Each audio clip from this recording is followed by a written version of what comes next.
Hey there, my friends, my beautiful women friends and sisters.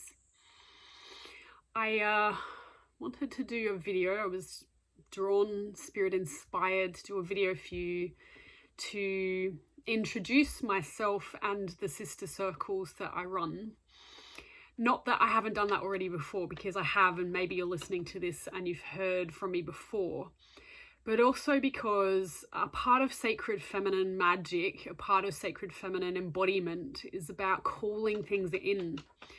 It's about recognizing that we have intrinsic power all the way through to our core, and that repetition, showing up and exploring yourself in fundamental, I see you, I show myself openly and transparently, is a part of the sacred feminine rising, which is this wave or intelligence that's streaming through our collective consciousness at the moment to aid women to be more obvious, more active, and more available to the collective grid. So we're actually improving our ways of living as a society by starting to dialogue more deeply with feminine aspects of feminine and our feminine nature, and bringing that more obviously, or rather Spirit just corrected me, back to the fore, back to the front, back to the space where it can be healed, where it can be useful, where it can be reclaimed.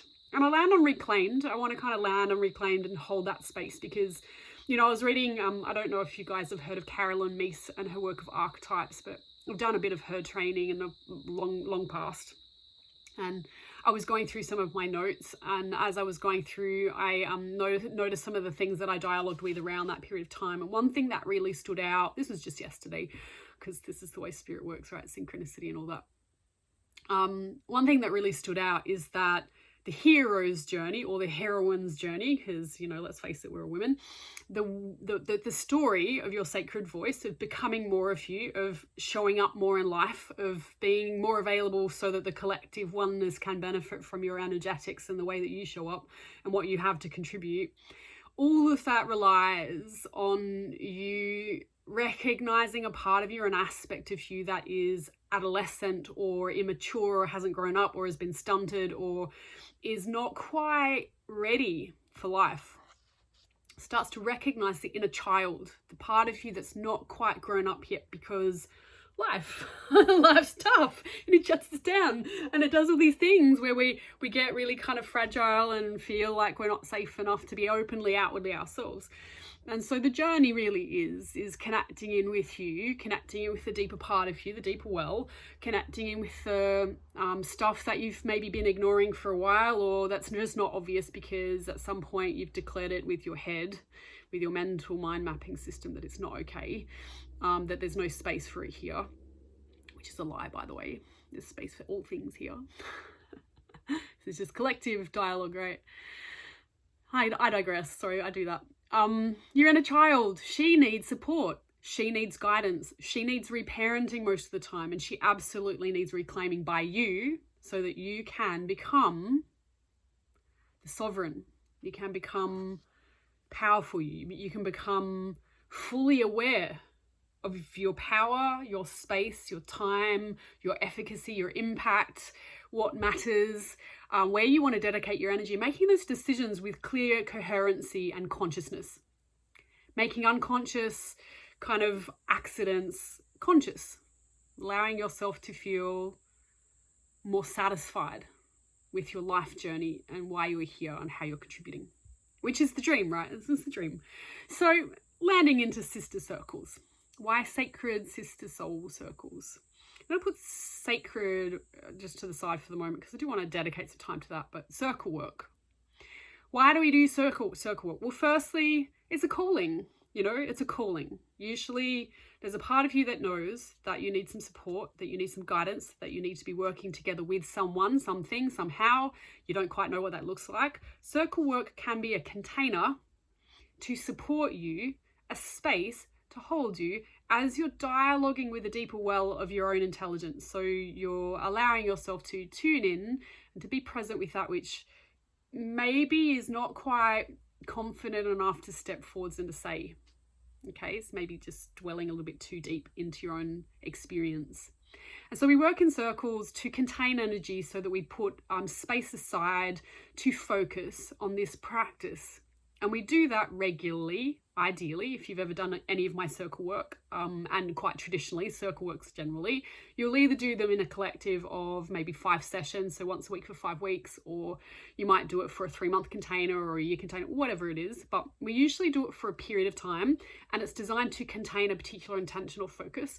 And it is then there. That's where you do that stuff. And the spirit oneness, the great magic that lies in the space between us that we may not be able to perceive with our physical senses,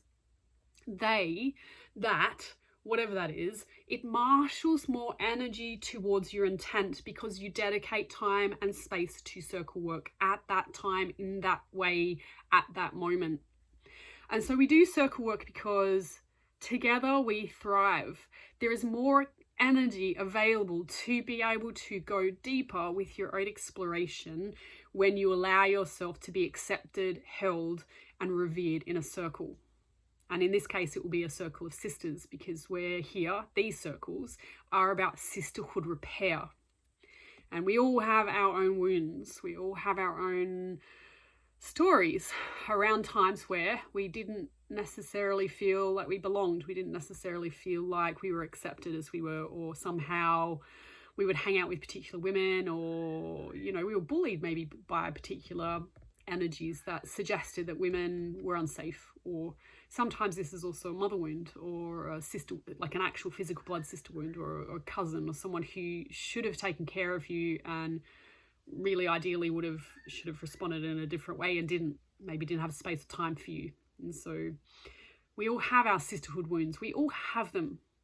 You're not alone. And if you're hesitating because you're concerned or fearful that this is not a space for you, I want to reassure you that the circles that I run, this is just the way that I run my circles, because the cool thing about sister circles is that they all have their own flame, their own magic, their own intent, their own variety, right? Mine is based on what we call rose work. I work with rose medicine, and rose is about reclaiming your sacred voice, yours. And as we do this, as I do this, as I start to find my own inner flame and I start to dialogue with me, my essence, what I need, I often do find that my resonance attracts to me like-minded women who resonate with similarity. Thereby, in circle work and sister circle work, I can experience an extreme reconnect to belonging to something that is beyond my memory or beyond my actual in-life experience. And so sisterhood is about recognizing that we all have wounds and we all have strategies to deal with that may be toxic to other women or not, maybe toxic to ourselves.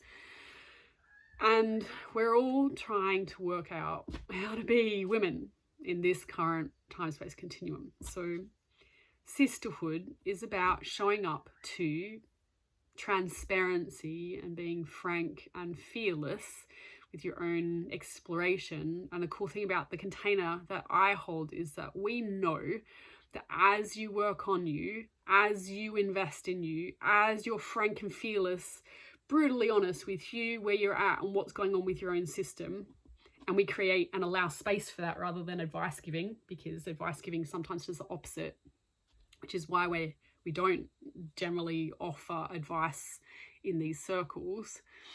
It allows you to reclaim that feeling sense, the experience of having others give you space and allow you to express that which is true for you, and for it to be okay, and for you to be held in that.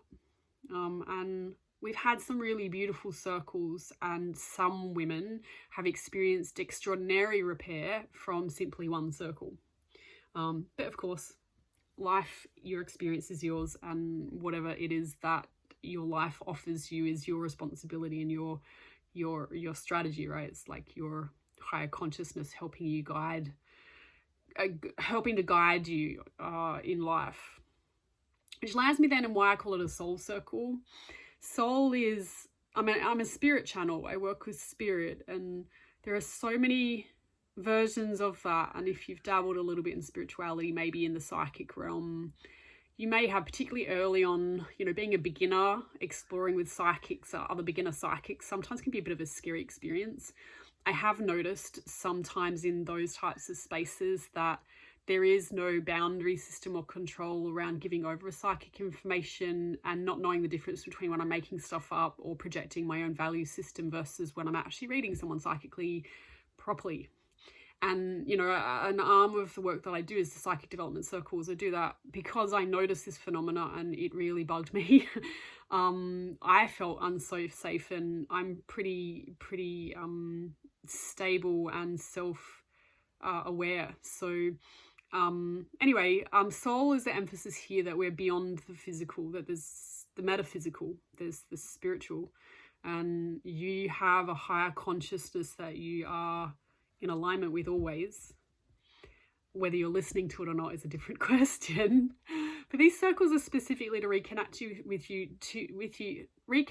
to your spirit self, reconnect you to the aspect of you that knows beyond your physical self and your life experience that there's something else, and starting the opening the door to that spirit self, opening the door to that communication in a gentle and connected way.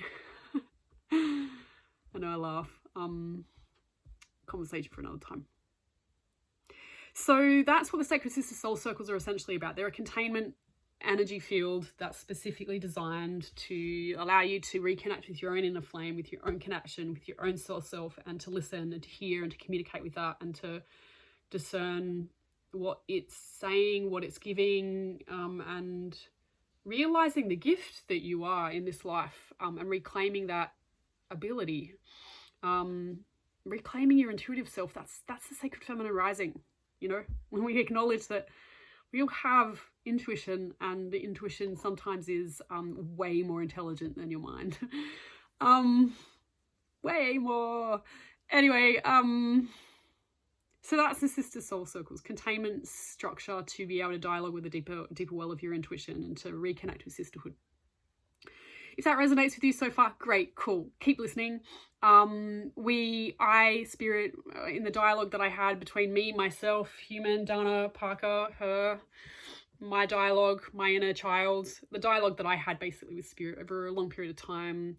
And when you do start to step into facilitation work, it is a brokerage. There's a conversation that needs to happen between you and spirit. You do need to establish some boundary settings around the spirit work that you're being asked, because otherwise you get ridden and you get infiltrated and it gets messy. So the contract I have with spirit at the moment, with the spirit system that helps me with these Sacred Sister Soul Circles, so the rose frequency, or the we coined the term the collective white light women, the white, I can't even say it anymore because I don't use the term anymore, but it's the same collection.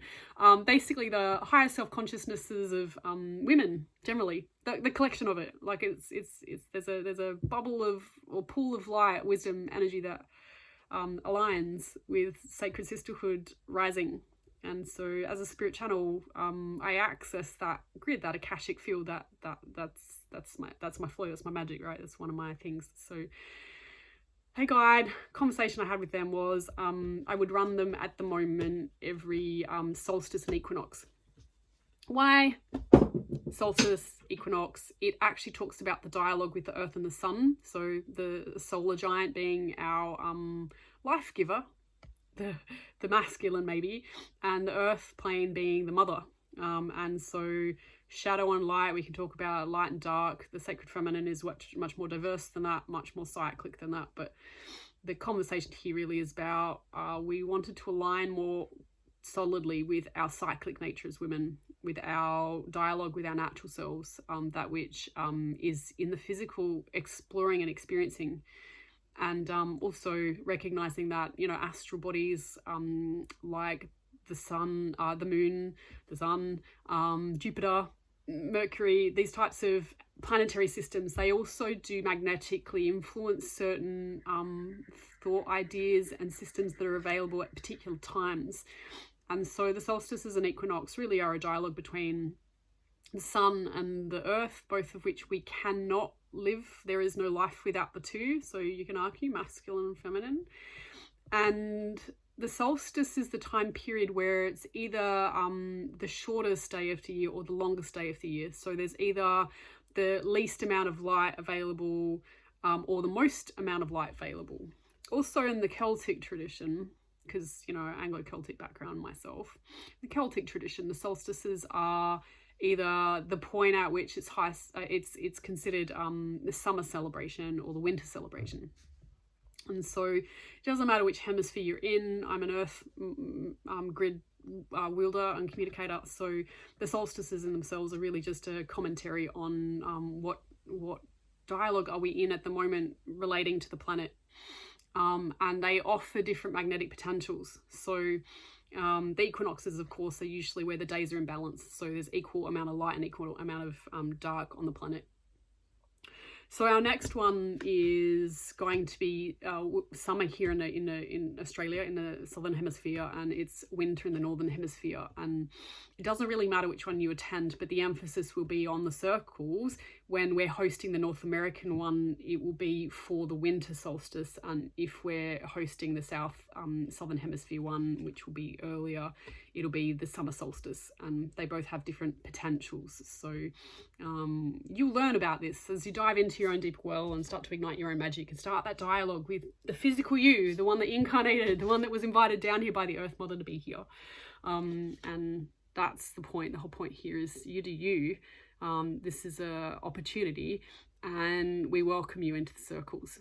So that, oh yeah, I'm Dana, otherwise known as Dana Spirit Butterfly, Spirit Channel, Sister Circle Facilitator. All right, blessings, love, light and shade to you. May you have a brilliant rest of your week. Okay, till we see you. Hopefully we will see you. See you.